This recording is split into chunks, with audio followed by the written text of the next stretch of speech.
स्वागत है आप सबका एमिनेंट पब्लिकेशंस के इस दूसरे पॉडकास्ट में। हमारे साथ हैं एक ज़बरदस्त पर्सनालिटी, एक डॉक्टर, एक आयुर्वेदाचार्य, जिन्होंने हमारे साथ एक ज़बरदस्त किताब लिखी है आयुष्मान भव, जो मैं सबको दिखाना चाहूँगा। तो सर ने ये एक ज़बरदस्त किताब हमारे साथ लिखी है पब्लिकेशन के साथ, और सभी दर्शकों को मैं बताना चाहूँगा कि ये ऐसी किताब पहली बार बनी है कि एक ऑथर ने इतने ज़्यादा आसान तरीके से किताब लिखी है कि हर एक कॉमन इंसान इस किताब को पढ़ सकता है, समझ सकता है, इम्प्लीमेंट कर सकता है। तो सर मैं ढेरों बधाइयाँ देना चाहूँगा इस ज़बरदस्त किताब के लिए। और कुछ क्वेश्चंस ज़रूर मैं पूछना चाहूँगा जो हम सबके क्वेश्चंस होंगे। आयुर्वेदिक आयुर्वेदा एक ऐसा सब्जेक्ट है जो आज की डेट में हर एक इंसान फिट होना चाहता है, हेल्दी होना चाहता है, स्वस्थ स्वस्थ रहना चाहता है। लेकिन एक सही एजुकेशन और एक सही मार्गदर्शन की कमी रहती है कहीं न कहीं। तो ऐसे में बहुत ज़रूरत है एक ऐसी किताब की और एक ऐसे डॉक्टर की जो हम सबको गाइड कर सके। तो सर पहला सवाल आपसे ये है कि जब आपने ये खूबसूरत किताब आयुष्मान भव लिखना शुरू किया, तो आपके मन में सबसे पहला विचार क्या था? या आप हमेशा से चाहते थे किताब लिखना? हाँ, सुप्रीत जी, सही सवाल पूछा आपने। बेसिकली मैं शुरू से किताब लिखना नहीं चाहता। मेरा ऐसा कोई ड्रीम नहीं था या ऐसा कोई मिशन नहीं था कि मैं कोई किताब लिखूँ। हाँ, लेकिन मेरे को मेरे करियर जब से मैं डॉक्टर बना हूँ, मैं लगभग 20 साल मेरे को हो गए। 2005 का मैं मेडिकल कॉलेज से पास आउट हूँ। तो मैं इस 20 साल के दौरान भारत के लगभग हर राज्य में गया हूँ। मैं बहुत सारे लोगों से मिला हूँ। तो जहाँ भी जाता था लोग एक बात ही पूछते थे, सर फिट रहने के लिए, हेल्दी रहने के लिए हमें क्या करना चाहिए, हमें क्या खाना चाहिए, क्या ऐसी कोई चीज़ बताओ सर कि हम हेल्दी रहे। तो मैं उनको एक ही बात बोलता था कि आपको आयुर्वेद अपनाना चाहिए, आयुर्वेदिक दिनचर्या अपनानी चाहिए। तो लोग एक ही बात पूछते थे, सर कहाँ से सीखे हम। तो मैं उनको कोई बुक का रेफरेंस देता था कि आप अष्टांग हृदय पढ़ो, अष्टांग संग्रह पढ़ो, या आप चरक संहिता पढ़ो। मैं उनको जब ऐसी बुक बताता था जो हमने पढ़ी मेडिकल कॉलेज में, तो बताता था, तो उस समय तो बोलते थे यस सर पढ़ेंगे जरूर। लेकिन दोबारा कभी मिलते थे तो एक ही बात समझ में आती थी, सर पढ़ा कुछ समझ में नहीं आया। बहुत मोटी किताब थी, कुछ तो देख के ही डर गए। कुछ जब देखा तो कुछ संस्कृत में है और कुछ ऐसे शब्द हैं जिनको हम पढ़ ही नहीं पाए, तो हम आयुर्वेद को कैसे सीखेंगे। तो मैं हमेशा एक चीज सोचता था यार, मैं जब भी मेरी मीटिंग्स होती थी, ट्रेनिंग्स में, आयुर्वेद के बारे में बताता था, लेकिन एक लिमिटेड समय होता था, एक टॉपिक मैं बता पाता था। तो मेरी शुरू से ये इच्छा जरूर थी लोगों को आयुर्वेद के बारे में पता चले, आयुर्वेद के बारे में सीखें, आयुर्वेद के बारे में जाने। तो उसके लिए जब अब इतने साल हो गए थे, लोग बार बार मेरे से पूछते थे, सर कुछ बताओ मैं कैसे हेल्दी रहे कैसे। तो मेरे दिमाग में आया क्यों ना जो मैं लोगों को बताना चाहता हूँ वो मैं एक बुक के माध्यम से लिख दूँ। और जब आपसे मुलाकात हुई, पिछले कुछ समय पहले आपसे मुलाकात हुई, तो ये निर्णय पक्का हुआ। क्योंकि मैं अभी तक, कई बार होता है कि ठीक है सब कुछ अच्छा चल रहा है, कोई इनिशिएशन नहीं ले पा, लेकिन जब आपसे मिला और आपके पब्लिकेशन के बारे में पता चला, तो मुझे भी लगा कि यस अब मेरे साथ टीम है और मैं इस पे कर सकता हूँ। तो मुझे कुछ ज़्यादा सोचना नहीं पड़ा इसके बारे में, दिमाग में तो था ही कि जो बताना चाहता हूँ। तो मैंने फटाफट उस पर काम किया और कुछ दिनों में ये बुक, एक आयुष्मान भव बुक, इतने शानदार बुक प्रिंट आपके हेल्प से शानदार हम तैयार कर पाए, ताकि लोग आयुर्वेद को, इस बुक का मेन उद्देश्य यही है कि बिल्कुल साधारण भाषा में लिखी है कि कोई भी आदमी पढ़ के एज ए स्टोरी के टाइप में मैंने लिखा है कि वो समझ जाए कि आयुर्वेद क्या है और उसको कैसे इसका पालन करना है। वाकई सर, बिल्कुल। और ये किताब अब हर एक देश के नागरिक के पास भी पहुंचेगी, इतनी इजी है। और यहाँ मैं एक पॉइंट ज़रूर बताना चाहूँगा अपने दर्शकों को। आयुर्वेदा की ये पहली किताब है जो है बुक कम वीडियो बुक। हर एक चैप्टर के बाद सर ने खुद वीडियोस बनाई हुई हैं ताकि और इजीली आपको वो नॉलेज दे सकें। जैसे बहुत सारे सवाल लोग पूछते हैं कि हेल्दी कैसे रहा जाए। अब यहीं पे मैं आपसे पूछना चाहूँगा कि आयुर्वेदिक दिनचर्या होती क्या है? बिल्कुल सही सर जी। देखिए सुप्रीत जी, आयुर्वेद दिमाग, आयुर्वेद शब्द कानों में पड़ते ही सबसे पहले आंखों के आगे क्या नजर आने लगता है? चूरन, पुड़िया, काढ़ा, दवाइयाँ, ये सब कुछ नजर आने लगता है। बेसिकली आयुर्वेद कोई इलाज करने की पद्धति नहीं है। आयुर्वेद कोई कोई कोई एक चिकित्सा पद्धति का नाम आयुर्वेद नहीं है। आयुर्वेद क्या है? जब हमें इस धरती पे भगवान ने पैदा किया, तो पैदा तो किया, लेकिन अब पैदा करने के बाद रहेंगे कैसे? क्या खाना चाहिए, कब सोना चाहिए, कब जागना चाहिए। जैसे ही आप कोई भी गाड़ी परचेज करते हैं, तो उस गाड़ी जब भी परचेज करते हैं तो उसकी मैनुअल उसके साथ आती है कि इस गाड़ी को कैसे चलाना है, कब इसकी सर्विसिंग करनी है, कब करना है। तो उसी तरह भगवान ने जब धरती पे हमें इंसान को पैदा किया ना, तो हमारे जीवन जीने का जो मैनुअल है ना, कि कैसा जीवन जीना चाहिए, आज हमारे घर में कोई बच्चा पैदा होता है, उसको कुछ नहीं पता कब सोना चाहिए, कब जागना चाहिए, कब नहाना चाहिए, कब कब खोल लगाना चाहिए, कब भोजन करना चाहिए, किस ऋतु में कौन से कपड़े पहनने चाहिए, उसको कुछ नहीं पता। उसको कौन सिखाता है? पेरेंट्स, घर के पेरेंट्स सिखाते हैं। उनके पेरेंट्स को किसने सिखाया? उनके पेरेंट्स को किसने सिखाया होगा? उनके पेरेंट्स ने। इसी तरह चलता रहा है। तो शुरू में किसने सिखाया ये? शुरू में ईश्वर ने जब इस सृष्टि की उत्पत्ति की तो उस समय भगवान के मुंह से निकला हुआ एक ज्ञान है कि पैदा तो कर दिए, अब कैसे जियोगे, सुबह कब कितने बजे उठना चाहिए, रात को कितने बजे सोना चाहिए, कब खाना खाना चाहिए, किस ऋतु में कौन से फल खाने, पूरा आपके जीवन जीने का जो तरीका है ना, वही है आयुर्वेद और वही है आपकी दिनचर्या। इस आयुर्वेद में स्पष्ट बताया गया आपकी दिनचर्या क्या होनी चाहिए, आपकी ऋतु की दिनचर्या क्या होनी चाहिए। तो इंसान के जीने की जो मैनुअल है ना, वो है आयुर्वेद और उसमें स्पष्ट लिखा गया है। और मैंने वही कोशिश की है कि वो दिनचर्या का एक शॉर्ट में और आसानी से समझ सकने वाली लैंग्वेज में मैंने इस पुस्तक में लिखा है आयुष्मान भवा में, जिसको पढ़ के कोई भी आसानी से समझ सकता है कि मेरी दिनचर्या कैसी होनी चाहिए। क्या बात है सर, बहुत बहुत थैंक यू आपका कि इतनी ज़बरदस्त किताब में वो इजी आपने लिख के बता दिया है। ये काम कर लें हम फिट हो जाए। और कोई भी इंसान जो है, मुझे नहीं लगता कि वो बीमार रहना चाहता हो, उदास रहना चाहता हो। हर एक इंसान स्वस्थ रहना चाहता है, लेकिन स्वस्थ रहने के लिए मेहनत नहीं करना चाहता, वो सबसे बड़ी कमी है। तो इस किताब में आपने बहुत अच्छे से बता दिया है कि ये काम करें तो हम हमारी हेल्थ, हमारी फिटनेस वो और अच्छी होती जाएगी। यहाँ पे जिक्र किया है चैप्टर 1 में शरीर की भाषा। तो ये होती क्या है शरीर की भाषा? बिल्कुल सही है सर। देखिए होता क्या है, ये जो ईश्वर ने जो हमें शरीर बनाया है जी, इसकी भाषा क्या है कि ये कुछ संकेत देता है। जब भी कोई तकलीफ होती है तो कोई संकेत देता है। जैसे आपने अपने घर में कोई फायर अलार्म डिवाइस आपने लगा रखी है ना? तो जब भी कहीं पर आग लगेगी या धुआं होगा तो कहीं ना कहीं अलार्म बजेगा, ताकि आपको पता चल जाए कि कहीं ना कहीं आग लगी है। उसी तरह हमारा शरीर क्या है, ईश्वर ने इतना पावरफुल बनाया है कि इसको जब भी कोई इसकी डिफॉल्ट सेटिंग है उसमें कुछ भी गड़बड़ होती है तो ये कुछ संकेत देता है। उन संकेत को हम बोलते हैं सिम्टम्स। उनको उन उन सिम्टम्स को आज लोग मानते हैं बीमारी।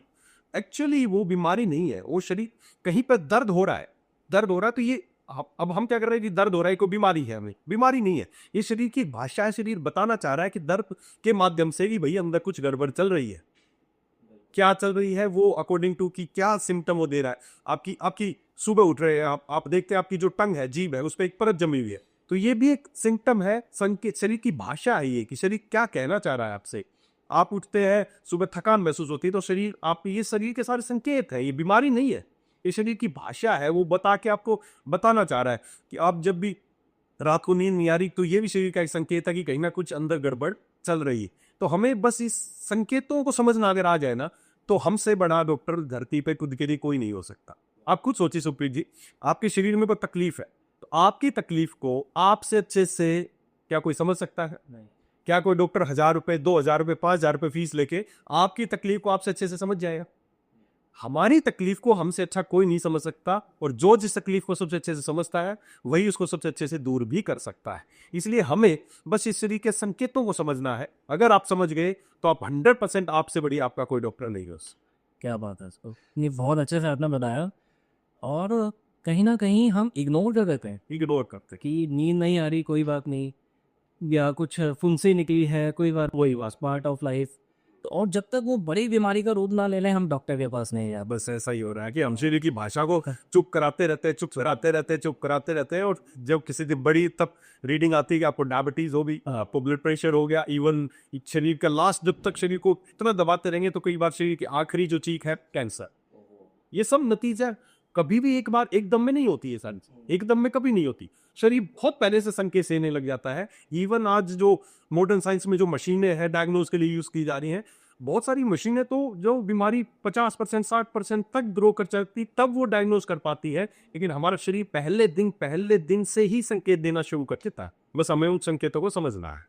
से कितना सुंदर नेचर ने ये हिसाब बनाया होता है कि हमें पहले ही संकेत दे देता है कि ये कमी है, इसे हम इसी स्टेज पे ही सही कर लें, वो बड़ा ही ना होने दें। बिल्कुल ठीक। तो बहुत बहुत अच्छे से ये वाला चैप्टर हम ज़रूर पढ़ें, पहला अध्याय। और बहुत अच्छे से आपने इस चीज़ को जिक्र किया है इसमें कि शरीर की जो भाषा है बीमारी नहीं है, एक संदेश है। संदेश है, बिल्कुल। आइए, त्रिदोष का जिक्र किया है, त्रिदोष थ्योरी। तो ये त्रिदोष थ्योरी क्या है? बिल्कुल सही। जैसे हम कोई फ़ोन खरीदते हैं आप, है ना? कोई भी आप फ़ोन से एग्ज़ाम्पल लेते हैं, आपने फ़ोन खरीदा तो उस फ़ोन में ऑटोमेटिक उसकी डिफ़ॉल्ट सेटिंग होती है उसकी, कि ये ब्राइटनेस इतनी है, इसमें ये वॉल्यूम इतना है, ऐसा करके फिर एक डिफ़ॉल्ट सेटिंग ऑलरेडी इसके अंदर जो सेटिंग आती है डिफ़ॉल्ट सेटिंग है। त्रिदोष भी हमारी डिफ़ॉल्ट सेटिंग है। हमारे जो आचार्य थे जिन्होंने आयुर्वेद का हमें ज्ञान दिया, बेसिकली आयुर्वेद तो किसी इंसान के द्वारा बनाई गई चीज़ नहीं है, ईश्वर के द्वारा दिया हुआ एक ज्ञान है, इंसान मानवता के लिए दिया हुआ ज्ञान है। तो उन्होंने हर शरीर अलग है और हर शरीर की एक डिफॉल्ट सेटिंग है कोई। 3 दोष बेसिकली आयुर्वेद में माने गए हैं। वहाँ दोष का मतलब, कई बार दोष शब्द ऐसा लगता है कि दोष मतलब कोई बीमारी दोष है, बीमारी नहीं है। दोष मतलब वो दोष निकालने वाला दोष नहीं है। नाम दिए गए 3 दोष है, वात, पित्त एंड कफ। हमारा पूरे शरीर का जो भी मैकेनिज्म चल रहा है वो इन 3 दोषों से ही चल रहा है। आपके शरीर में जो भी कुछ मूवमेंट हो रही है वो वात की वजह से चल रही है, आपका जो मेटाबॉलिज्म चल रहा है वो पित्त की वजह से हो रहा है, आपके शरीर में जो लुब्रिकेशन है, जो आपकी इम्यूनिटी है, वो कफ की वजह से है। तो आज से हजारों साल पहले, जिस समय ऐसी कुछ मशीनें नहीं थी, ऐसा कुछ नहीं था, उस समय हमारे आचार्यों ने बताया कि हमारे शरीर में 3 दोष है, वात, पित्त, कफ। अब इन्हीं पे निर्भर करता है, किसी में वात दोष ज्यादा है तो वो वात प्रकृति का इंसान है, किसी में पित्त दोष ज्यादा है तो पित्त दोष का उसकी प्रकृति पित्त है, और कोई कफज अगर किसी में डोमिनेंट ज्यादा है तो वो कफ प्रकृति का आदमी। बस ये प्रकृति रीडिंग अगर हमें आ जाए तो हमें समझ में आ जाएगा कि हम कैसे स्वस्थ रह सकते।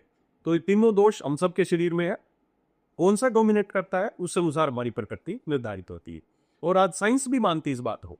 आज साइंस ने भी त्रिदोष वाले जो सिद्धांत है, आज बड़ी बड़ी रिसर्च हुई है इस पे। CSIR जो आयुष ने, उसने और IIT ने रिसर्च की, उन्होंने चेक किया कि जिन लोगों की कफज प्रकृति थी उनमें जब चेक किया तो उनमें डोमिनेंसी मिली, उनके जो जीन तक में डोमिनेंसी मिली कि मोटापे के उनमें ज्यादा चांस थे। वही आयुर्वेद बोलता है जिसकी कफ प्रकृति होगी उनमें वेट बढ़ने के ज्यादा चांसेस है। पित्त प्रकृति वालों में उनमें थोड़ी हाइपर एसिडिटी, उनके शरीर में ऐसे कुछ चीजें मिली कि पित्तज प्रकृति है तो उसके अनुसार ही उनके अंदर शरीर में वैसी चीजें उनको मिली।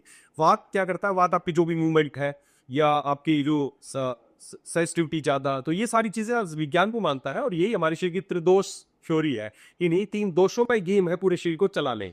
बस और इन्हीं का गेम अगर समझ में आ गया कि वात बढ़ गया तो ये हो रहा है, पित्त बढ़ गया तो ये हो रहा है, कफ बढ़ गया तो ये हो गया, और इसको कैसे ठीक किया जाए वो आ जाए, तो बस सारा गेम सोल्यूशन हो जाएगा सर। Right right.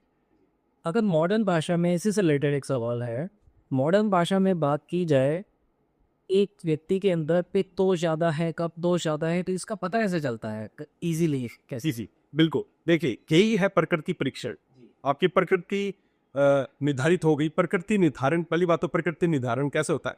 प्रकृति निर्धारण पहला तो जो आपके माता पिता है उससे जो आपका बीज आया, गर्भ बीज आया, उस समय आपकी प्रकृति निर्धारित होगी कि कैसा। उसके बाद जब आप गर्भ में थे माँ के, उस समय आपकी माँ का कैसा एनवायरनमेंट था, उसका खान पान क्या था, उस समय क्या वो सोचती थी, कैसा स्ट्रेस में रहती थी, या किस तरह के खाना उसने खाया, वो सब निर्भर करता है कि आपकी प्रकृति क्या डेवलप होगी। एक बार जब आप जन्म ले लेते हैं उसके बाद आपकी प्रकृति निर्धारित हो चुकी है। प्रकृति को बाद में चेंज नहीं किया जा सकता है।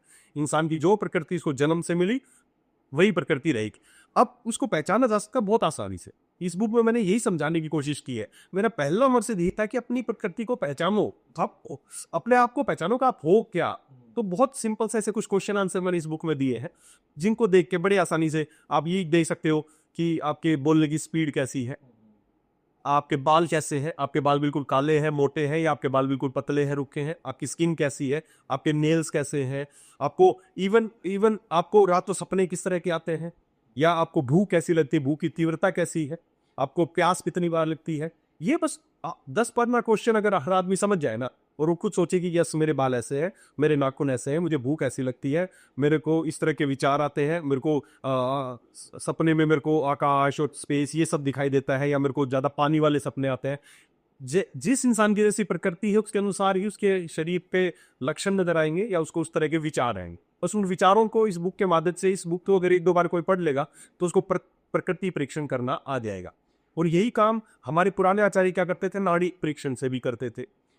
तीनों, अगर किसी की बात है तो उसकी नाड़ी की गति अलग तरीके की मिलेगी, पित्त है तो उसकी नाड़ी अलग तरीके की मिलेगी, और कफ है तो उसकी नाड़ी अलग तरीके से मूवमेंट मिलेगी। तो बस अगर आप ध्यान से देखेंगे तो आप खुद भी पहचान सकते हैं कि वातज नाड़ी कैसी होती है, पित्तज कैसी और कफज कैसी। उसको देख के भी हम पहचान सकते हैं कि मेरी प्रकृति क्या है।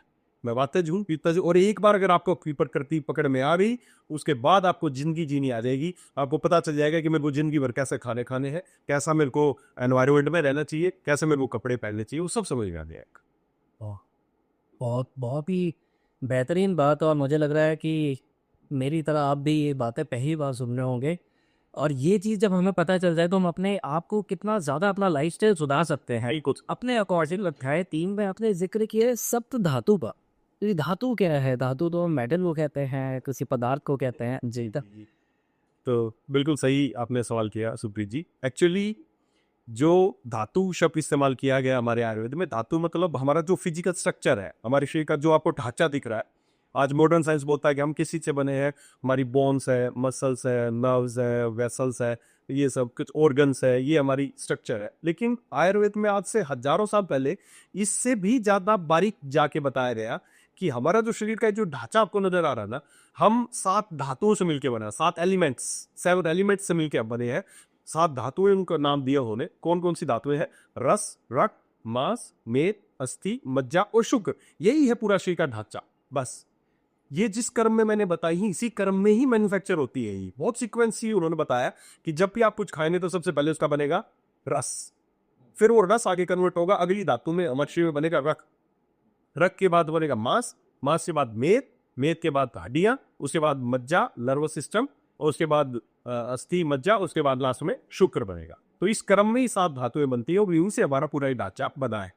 तो इस बुक में मैंने बड़े आसान शब्दों में कि धातुएं होती क्या है, इसको मैंने 7 बहनों के या 7 परतों के माध्यम से बताया है कि 7 बहनें हैं। एक पहली पहली धातु ने कहा कि जो भी आप खाओगे तो उसका रस बनना चाहिए। अगर उसका रस ही नहीं बनेगा तो वो आगे वाली धातु बन सकती है क्या? नहीं बन सकती। तो ये इसी क्रम में धातुएं बनती हैं और इन्हीं धातुओं का हम पूरा ढांचा है। इस बुक के माध्यम से बहुत साधारण शब्दों में मैं आपको विश्वास दिलाता हूँ, एक बार इस चैप्टर को पढ़ लेगा तो उसको शरीर का स्ट्रक्चर समझ में आ जाएगा। किसी को समझ में आएगा कि मेरे हड्डियां कमजोर है तो वो हड्डियां कैसे मजबूत करनी है। इस बुक में मैंने सब स्पष्ट बताया कि रस धातु जब कमजोर हो जाती है तो क्या आपको लक्षण नजर आएंगे। आप अभी रक्त धातु कमजोर पड़ रही है तो क्या लक्षण नजर आएंगे। आपकी अस्थि धातु कमजोर पड़ रही है तो क्या लक्षण नजर आएंगे। सबका मैंने इसमें विवरण दिया है और कैसे उनको बढ़ाया जाए उसका विवरण भी इसमें दिया। बेसिकली बहुत सूक्ष्म आयुर्वेद का, इतना मतलब बहुत, आज इतनी बड़ी बड़ी मशीनें हैं, इतना सब कुछ है, उसके बावजूद इतना गहराई से नहीं पता चल चुका है जो आज से हजारों साल पहले हमारे आचार्यों ने बता दिया। तो सप्त धातु का हमारा ही ढांचा है। बिल्कुल जी। सर, जैसे अभी आपने ये हड्डियों की ताकत की बात की, वैसे ही आज की डेट में मसल बिल्डिंग का बहुत लोगों को शौक रहता है, बच्चों को, नौजवानों को। ऐसे में ये महंगे सप्लीमेंट्स जो ये केमिकल से बने हैं, अलग अलग चीज़ों से बने हैं, क्या ये फ़ायदेमंद हैं, या फिर हमारे पास एक कोई ना कोई आयुर्वेदिक सब्स्टिट्यूट है एक फिट होने का, एक मसल्स बनाने का, वो प्रोटीन्स की जिसने आप बात की जैसी है?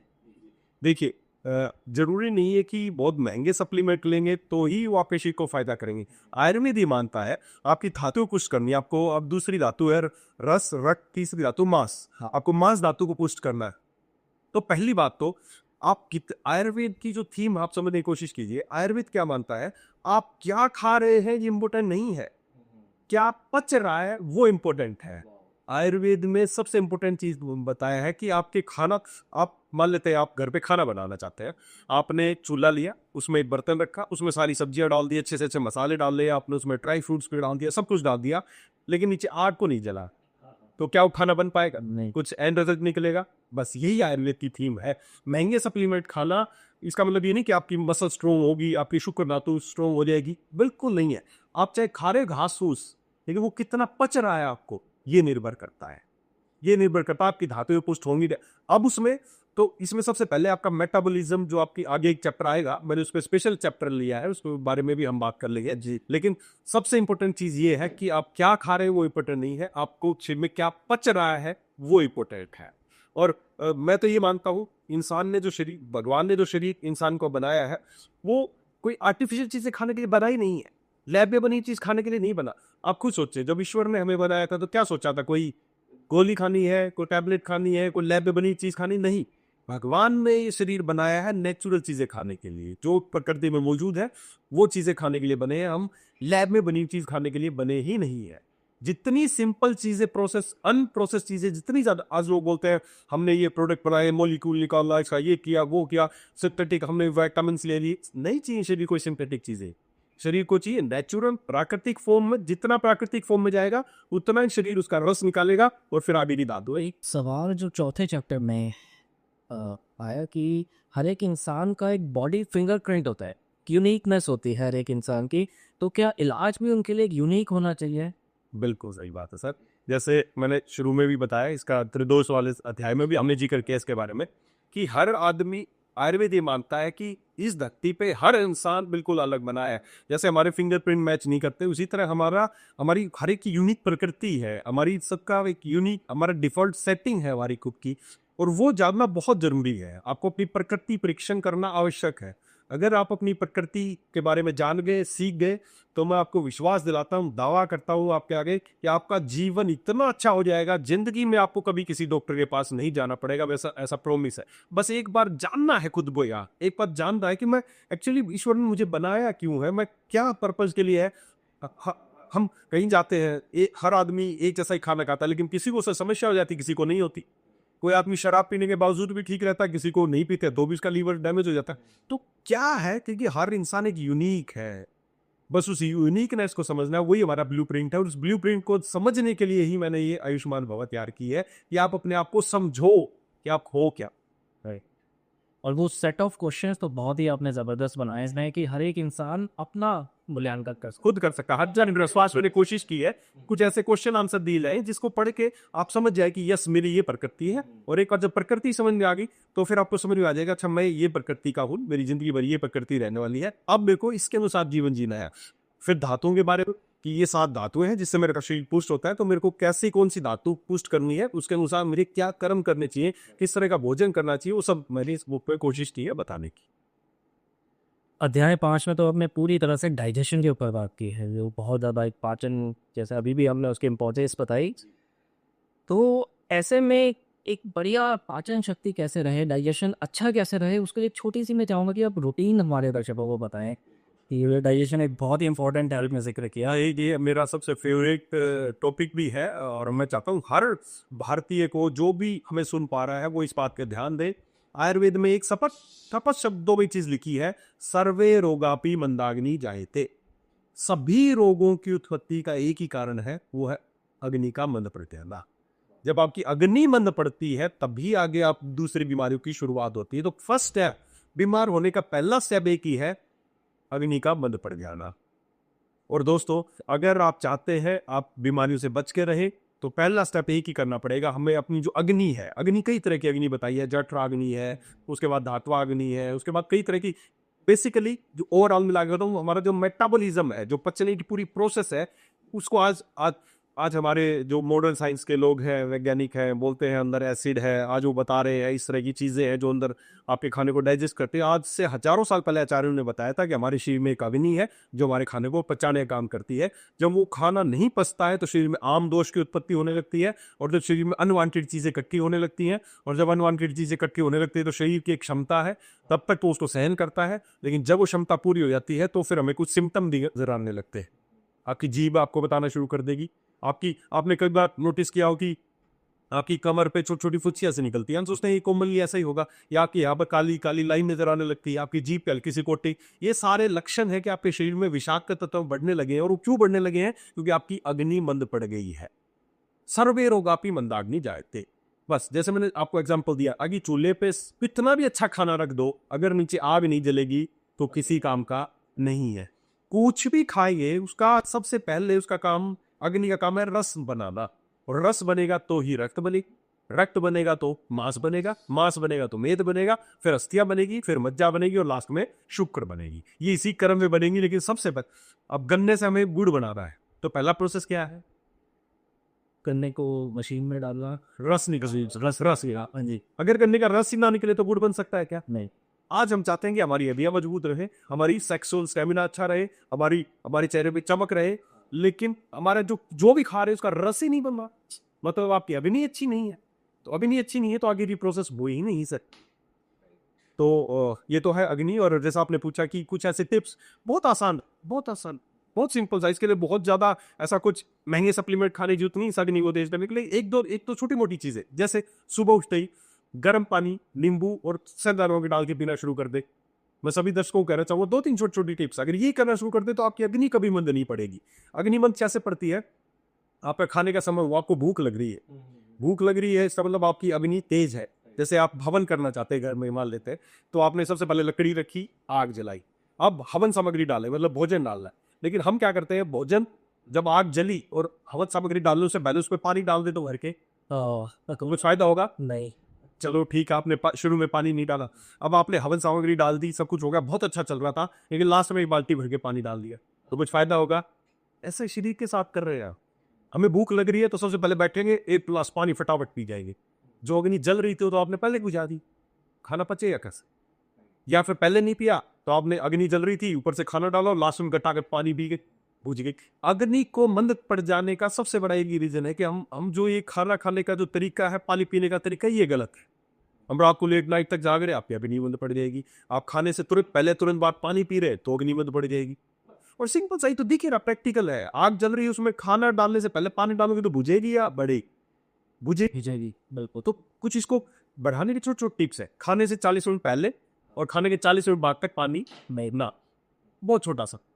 बीच में पानी पी सकते हैं, हल्का गुनगुना 1-2 घूंट पानी आप पी सकते हैं। एक ये रूल अपना ले। दूसरा, सुबह उठते ही गर्म पानी, नींबू और थोड़ा सेंधा नमक डाल ले। नमक, हल्का सेंधा नमक, हल्का सेंधा नमक डाल, सेंधा नमक, अच्छा, रॉक साल्ट जिसको आप बोलते हैं, रॉक साल्ट है ना, हमें ये सफेद नमक नहीं।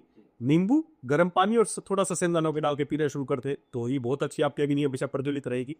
रात को या दोपहर में खाना खाने के बाद तिरकटू चूर्ण, तिरकटू, सोंठ, मिर्च, मरीच और पिपली, तीनों को बोला जाता है तिरकटू। और सुप्रीति, आयुर्वेद तो इतना गहराई से बताता है, देखिए अग्नि की बात आ गई तो मैं आपको बता दूं, आयुर्वेद ने इतना गहराई से बताया। देखिए, आप खुद सोचिए, आप जब कभी होटल में जाते हैं या किसी शादी में जाते हैं, रेस्टोरेंट में जाते हैं, आप सबसे पहले खाना ऑर्डर करते हैं, मेन कोर्स ऑर्डर करते हैं, बाद में लास्ट में क्या ऑर्डर करते हैं? स्वीट्स, डेजर्ट ऑर्डर, है ना? ऐसा ही करते हैं। आज हम सब ऐसा ही कर रहे हैं। आयुर्वेद ही मानता है हमारा जो आहार है, हमारा जो भोजन है, उसमें 6 तरह के रस है। मधुर, अमल, लवण, कटु, तिक्त और कषा, ये 6 रस हमारे पूर्ण भोजन में होने चाहिए। और आयुर्वेद ही मानता है, समझना, हमारी दिनचर्या किस तरह बिगाड़ा गया है, किस तरह हमारी अग्नि को मत किया गया है। जब सबसे पहले आपको भूख लग रही है, आप अपने खाना शुरुआत करना, उस समय आपकी अग्नि तेज, और जो हमारे भोजन में मधुर रस है ना, मीठा, उसको पचने के लिए सबसे ज्यादा अग्नि चाहिए। वो सबसे मुश्किल होता है पचना, और सबसे आसान होता है जो कड़वी चीज होती है वो पचना सबसे आसान। तो हम क्या करते हैं, हम सबसे पहले सब्जी रोटी सब कुछ खाते हैं, बाद में खाते हैं मीठा। जब हमारा भोजन पहले कर लिया, उसके बाद अग्नि कमजोर पड़ती गई, लास्ट में उन्होंने मीठा खाया, तो उसने काम कर दिया सारा खत्सत। अब वो आपका खाना पचेगा नहीं, खाना सड़ेगा। आयुर्वेद ही मानता है, आयुर्वेद में बताया गया है कि हमें सबसे पहले मधुर रस का सेवन करना चाहिए। आपके खाने में जो मीठा है ना, उसको सबसे, आप होटल जाओ तो सबसे पहले मीठा ऑर्डर करो, या आपके भोजन में जो भी मीठी चीजें हैं उसको सबसे पहले खाना चाहिए, और जो कड़वी चीज है लास्ट में थोड़ी सी खानी चाहिए। अगर इस पैटर्न को भी बदल दोगे ना, तो भी आपकी अग्नि कभी मंद नहीं पड़ेगी और आप हमेशा स्वस्थ रहेंगे। मैं तो खुद किसी ओकेजन पे जाता हूँ, किसी होटल में शादी में जाता हूँ, तो मैं सबसे पहले मीठे से शुरुआत करता हूँ। लोग बोलते हैं अरे सर उल्टा कर रहे हो, उल्टा नहीं कर रहा, ये ऐसा ही होना चाहिए था। दिनचर्या को बिगाड़ दिया गया। डेजर्ट बाद में, डेजर्ट भी, डेजर्ट पहले। आप खुद सोचो, पुराने समय में शादियां होती थी, अब तो ऐसे लोग खाना खाने बफे लगता है, पहले बैठा के खाना खिलाते थे। सबसे पहले क्या रखते थे? स्वीट्स, लट्टू रखते थे, वो रखते थे, बिल्कुल। वो हमारे लोग वो जानकार थे इस बात के कि हमें सबसे पहले चाहिए मीठा, बाद में। तो इसीलिए अगर आप ऐसा सीक्वेंस कर पाते तो अच्छी बात है, नहीं तो सोंठ, मिर्च, पिपली, तिरकटू चूर्ण घर पे बना लो। सोंठ, मिर्च, मरीच, काली मिर्च और पिपली, इन तीनों को पीस के रख ले। अपने भोजन के बाद एक चुटकी भर ले, जिंदगी में आपकी अग्नि कभी मंद नहीं हो। और एक छोटा सा काम, खाना खाने के बाद मैं सभी से रिक्वेस्ट करना चाहूंगा, खाने के बाद 5 से 10 मिनट वज्रासन में रहे। वज्रासन अकेला एक आसन है जो खाना खाने के बाद कर सकते, जो आपकी अग्नि को कभी बुझने नहीं देगा। तो ये छोटी छोटी टिप्स करके आप हमेशा हेल्दी रखते, इस अग्नि को आप प्रज्वलित करके रख लो दोस्तों, कभी जिंदगी में बीमार नहीं पड़ा।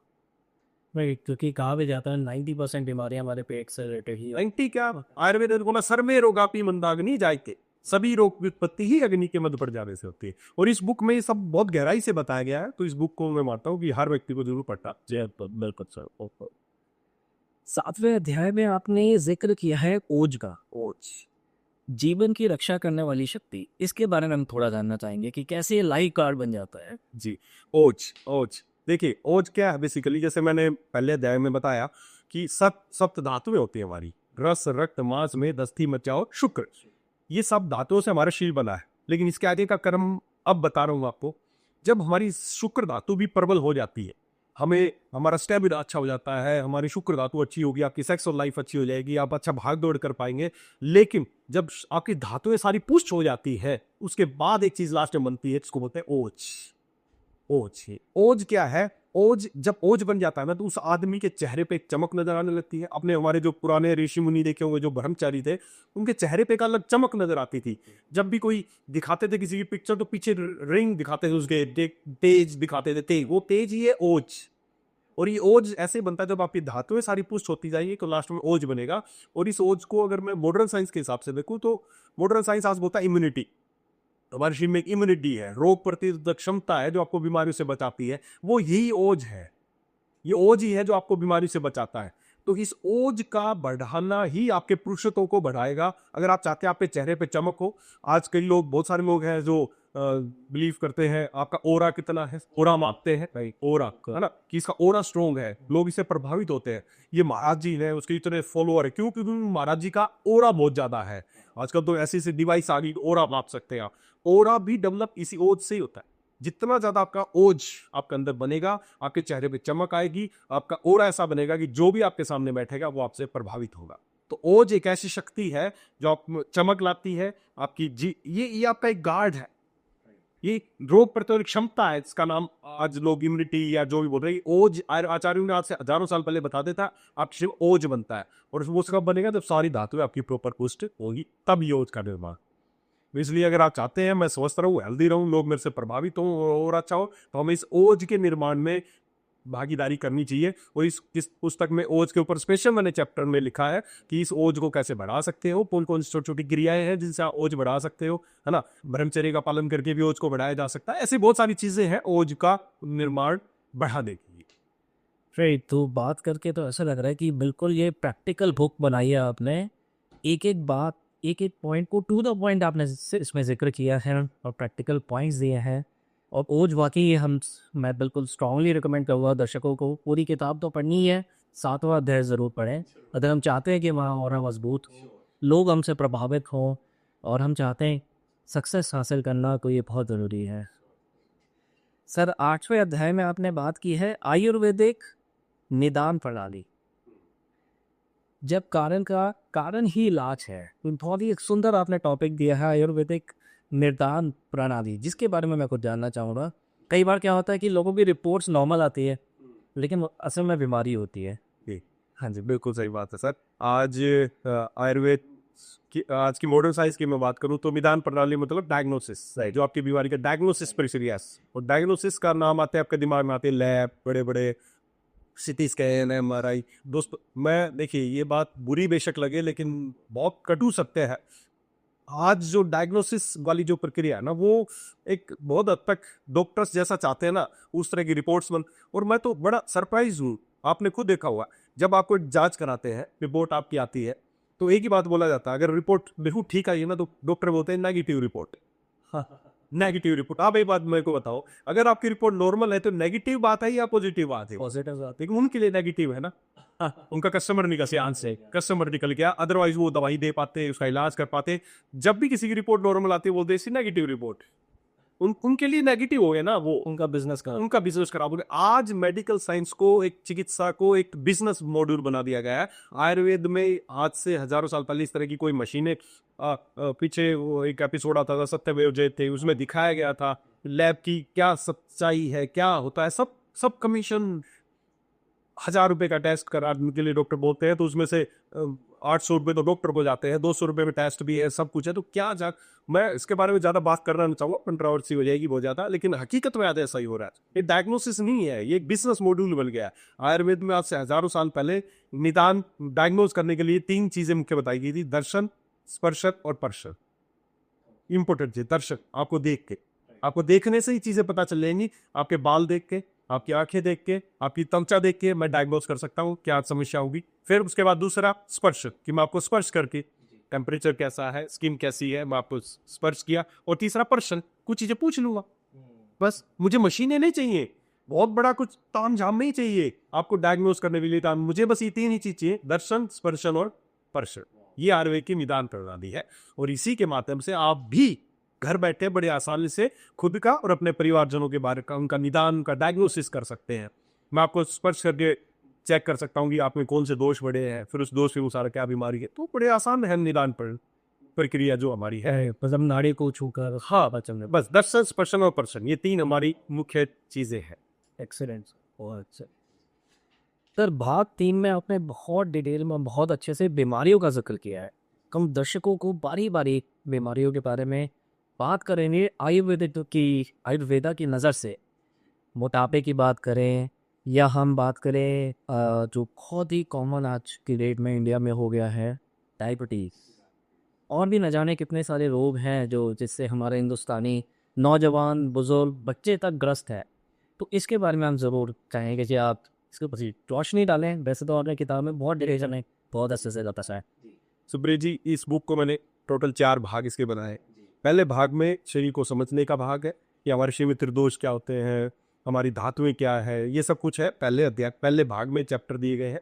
उसके बाद सेकंड जो भाग तैयार किया उसमें कि बीमारी होती क्यों है, बीमारी के कारण क्या है, खोज क्या है, और डायग्नोसिस प्रणाली जो हमारी जिस पे हमने बात की वो क्या है। इसको तीसरा जो पार्ट है उसमें डिजीज को लिया गया है। डिजीज कौन सी, जैसे मधुमेह, उसके बाद हृदय की बीमारियां, उसके बाद चाहे वो जोड़ों की बीमारियां, क्या वो स्किन की बीमारियां, मानसिक बीमारियां, या शरीर का मैंने नाम दिया शरीर की आखिरी चीख मतलब कैंसर। तो ये बीमारियां हैं जिनको आज मॉडर्न साइंस से बोला जाता है लाइफस्टाइल डिजीज, लाइफस्टाइल डिसऑर्डर्स। और उनको एक ही बात बताया गया है, सबके दिमाग में आता है डायबिटीज हो गया मतलब अब जिंदगी भर दवाइयाँ खानी पड़ेंगी, तो मतलब बीपी हो गया तो जिंदगी भर दवाइयाँ खानी पड़ेगी, कैंसर हो गया तो अब तो शायद बच्चे पालना ही मुश्किल होगा। लेकिन ये बीमारियां क्या है, जिसमें बुक में बड़े सरल माध्यम से मैंने बताइए कि मधुमेह है क्या। अगर उसको समझ में आ गया ना है क्या, तो इलाज भी बड़ा आसान है उसका आप समझना। हम क्या कर रहे हैं आज, मॉडर्न साइंस क्या कर रही है, डॉक्टर्स क्या कर रहे हैं। डॉक्टर्स का मेन उद्देश्य आज बीमारी ठीक करना नहीं है, डॉक्टर्स का मेन उद्देश्य है दवाई शुरू करना। जो जाता है उसको दवाई शुरू कर देते हैं, जो जाता है उसको दवाई शुरू कर देते हैं। इस बुक के माध्यम से मैंने जो मुख्य मुख्य बीमारियां हैं जिनसे लोग परेशान हैं, चाहे वो बीपी, शुगर, थायराइड, गठिया, सर्वाइकल और कैंसर जैसी बीमारियां, त्वचा की बीमारियां, इनको बताया गया है कि आयुर्वेद इन बीमारियों के बारे में क्या मानता है। आयुर्वेद ये मानता है सारा त्रिदोष और धातुओं का गेम है। जब आपका वात दोष बढ़ जाएगा तो कौन सी बीमारी होगी, पित्त दोष बढ़ जाएगा तो ये बीमारी होगी, ये दो दोष आपस में बढ़ गए तीसरे को डोमिनेट कर देंगे तो क्या बीमारी हो जाएगी। बड़े समय माध्यम से मैंने बताया गया है। अगर आपको समझ में आ गया, दोषों को बैलेंस करना अगर आपको आ गया ना, तो सारा गेम 3 दोषों का ही, 3 दोष और 7 धातुएं, सारा गेम इन्हीं का है। रस धातु प्रकोपित, रस धातु कुपित हो गई, मेद धातु बढ़ गई, मोटापा आ गया, ये धातु बढ़ गई, ये हो गया, ये धातु कम हो गई तो आपके 2 अंक में। सारा गेम इन 3 दोष और 7 धातुओं का है। ये डिफॉल्ट सेटिंग है, बस आपको इनके बारे में समझना। आपको समझ में आ गया ना, अच्छा वात बड़ी है, अच्छा वात को शांत करने के लिए क्या करना है, मुझे 1 चम्मच घी लेना चाहिए, बस आपने घी लिया, आपकी वात शांत होगी, आपकी बीमारी ठीक होनी शुरू होगी। तो बड़े आसान शब्दों में बीमारी के बारे में इस भाग में उन्हें बताने का कोशिश की। बहुत बढ़िया सर, और शायद कहीं ना कहीं हम ये चीज़ें नहीं सोच रहे थे, और अब एक माइंडसेट आपने हमें दिया है, हम सबको, आई एम श्योर हमारे दर्शकों को एक माइंडसेट मिला है कि ये चीज़ है, हमें अपने बारे में पता चल गया। Instead of going to the doctor हम वो चीज़ अपनाएंगे बिल्कुल जो इस किताब में आपने बताया और अच्छे से। अब हम ये अपने फाइनल पार्ट की तरफ चलते हैं जो कि हमारा भाग 4 है। इसमें आपने बताया है समाधान। सब अभी तक हमने समझ लिया, सारी चीज़ें बीमारियों के बारे में समझ लिया, अपने शरीर के बारे में समझ लिया। अब बारी आती है समाधान की। आयुर्वेदा कैसे समाधान देता है बड़े से बड़े बीमारियों का। जी जी, देखिए समाधान वही मैंने बताया। समाधान क्या है, आपके घर में एक फायर अलार्म डिवाइस लगी है, कहीं पर आग लगी या कहीं पर स्मोक हुआ तो अलार्म का बटन बज गया चाहिए। अब आपके पास 2 तरीके हैं। एक तरीका तो ये करते हैं जो अभी ज्यादातर लोग अपनाते हैं, हम भाग के जाते हैं फायर का अलार्म जो बटन है उसको बंद कर देते हैं, तो क्या समाधान हुआ? नहीं, आज ऐसा ही कर रहे हैं। आज जो मॉडर्न साइंस के हिसाब से आप समाधान कर रहे हो यही समाधान कर रहे हैं। आपको सिर दर्द हुआ, भाग के एक सिर दर्द की गोली ले ली। आपको डायबिटीज शुगर बढ़ा, आपने गोली ली, शुगर को कम कर दिया। बीपी बढ़ा, गोली ली, उसको कम कर दिया। हम उस फायर अलार्म को बचाने की बजाय समाधान ये है कि हमें घर में ही ढूंढना चाहिए था कि क्यों बजा है। कहीं ना कहीं आग लगी हो या कहीं धुआं है तभी तो बजा है। तो हमें उस पे ढूंढना, अगर आप वो ढूंढेंगे तो आपको पता चल जाएगा। फिर आपको समाधान करना है कि इसमें पानी फेंकना है या कोई कपड़ा डाल के शांत करना है, क्या करना है, वो करना है। आयुर्वेद यही बताता है। आयुर्वेद मॉडर्न साइंस इसमें और इसमें जो आज समाधान चल रहा है मॉडर्न साइंस, उसमें डॉक्टर्स की गलती नहीं मैं मानता, इसमें डॉक्टर्स की गलती नहीं है। क्यों नहीं है? क्योंकि जो एलोपैथी है ना, जो ये मॉडर्न साइंस जिसको आप अंग्रेजी दवाइयां, एलोपैथी मॉडर्न साइंस सिस्टम जो है, आप सर्च करना what is the principle of allopathic medicine, allopathy बनी क्यों है, इसका कारण क्या है, तो आपको आंसर एक ही चीज लिखी मिलेगी, allopathic medicine are made for symptomatic treatment only. ये तो चिकित्सा पद्धति खुद ही बोल रही है कि हम बीमारी का नहीं, बीमारी के लक्षणों का इलाज करते हैं। हम बीमारी का समाधान नहीं करते, हम तो बीमारी के लक्षणों को रोकते हैं। लक्षणों को दबाने की चिकित्सा पद्धति है। आयुर्वेद बीमारी के लक्षणों का नहीं, बीमारी के कारण का निवारण करता है।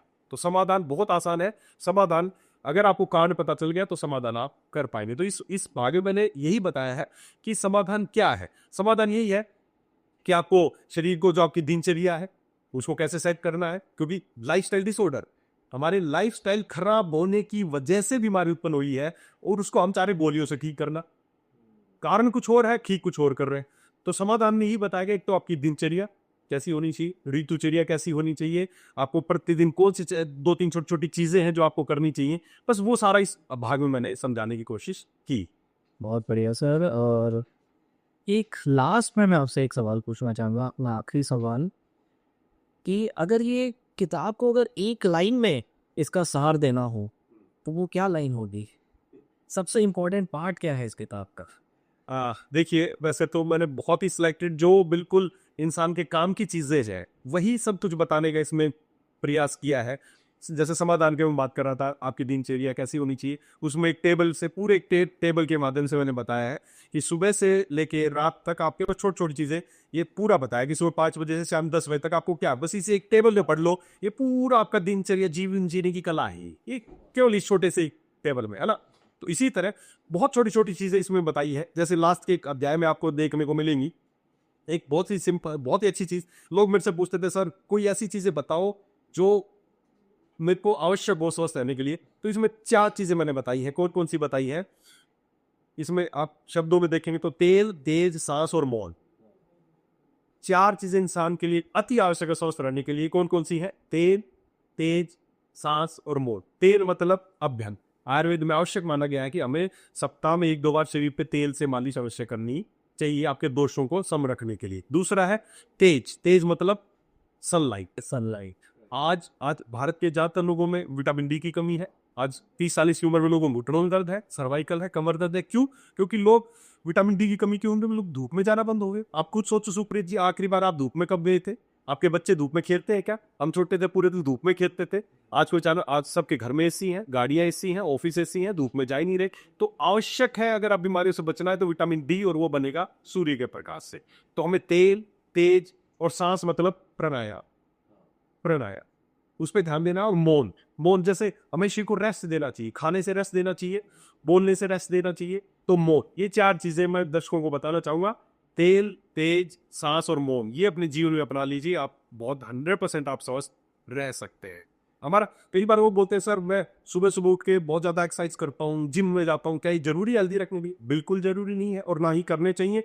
आपको जिम में जाना, ये हमारा कल्चर नहीं है। भारत देश में वात प्रधान दोष ज्यादा होते हैं, और जितना ज्यादा आप इंटेंस एक्सरसाइज करें उतना वात प्रकोपित होगा और आपकी समस्याएं। हमारा हमारा कल्चर क्या है? भारत का कल्चर क्या है? प्राणायाम, योग, ना कि बहुत हैवी एक्सरसाइज। दौड़ना बिल्कुल नहीं दौड़ना चाहिए, बिल्कुल बहुत ज्यादा इंटेंस एक्सरसाइज नहीं करनी चाहिए, हल्के हल्के कदमों से वॉक करनी चाहिए, और प्राणायाम, योग, ये सब करना चाहिए। तो ये आपके जीवन का हिस्सा होनी चाहिए। वो इस बुक में मैंने बताने का प्रयास किया है। और एक चीज लास्ट में और, अगर कोई पूछे इस पूरी बुक का कोई एक ही चीज, जैसे आपने पूछा ये एक चीज बताऊं, तो वो है, सबसे अच्छा चीज है वो है फास्टिंग। वाह, फास्ट, वो मेरे दिल के करीब है और मैं उस चीज को फॉलो करता हूं। भगवान ने दिन बनाया खाना खाने के लिए, रात बनाई है आराम से करने के लिए। आज अपने वही बिगाड़ रखा है। दिन भर खाली पेट रहते हैं, रात को 11 बजे घर जाके खाना खाते हैं। अगर ये करते रहेंगे तो जीवन में कभी भी ना कोई दवाई आप पे काम करने वाली है। शरीर का एक सिस्टम है, दिन बनाया खाने के लिए, रात बनाई रेस्ट करने की। शरीर को हमारा जो सूर्य जो है ना, सूर्य की गति के अनुसार हमें चलाना चाहिए। दिन में सूर्य जैसे जैसे बढ़ रहा है, आपकी अग्नि बढ़ेगी, आप खाना खा सकते हैं। जैसे सूर्यास्त हो गया उसके बाद आपको खाना नहीं खाना। एक बात मान लो, बस एक ही बात जो बोल रहा हूं, कि रात को सूर्यास्त के बाद खाना नहीं खाना है भाई, वही 90% आपके शरीर को स्वस्थ है। वाह, बहुत बढ़िया सर। और ये किताब ने और ये जो बातें आपने अभी बताई हैं पूरी तरह से प्रैक्टिकल हैं और कितना आसानी से हम इसे फॉलो कर सकते हैं, कोई बहुत लंबी चौड़ी टेस्ट नहीं है। और आयुर्वेदा में जब नाम आता है तो लगता है बहुत मोटे मोटे ग्रंथ होंगे, वो ग्रंथों को सर ने ऑलरेडी पढ़ा है और उसका निचोड़ इस किताब में दे दिया। और बहुत सिंप्लिसिटी है सर। और वीडियो बुक के होने की वजह से ये किताब और ज़्यादा मज़ेदार हो गई है, इंटरेक्टिव हो गई है। क्वेश्चन आंसर्स लास्ट में देने का प्रयास किया है, जिसे अगर हम अपने आप से वो पूछे, एक ज़बरदस्त इंट्रोस्पेक्शन आप करके अपने शरीर के बारे में जान सकते हैं और अपने शरीर का उपचार कर सकते हैं। Thanks to doctor Sandeep Kumar ji, जिन्होंने आयुष्मान भव हम सब के लिए बनाई है। Thank you so much sir.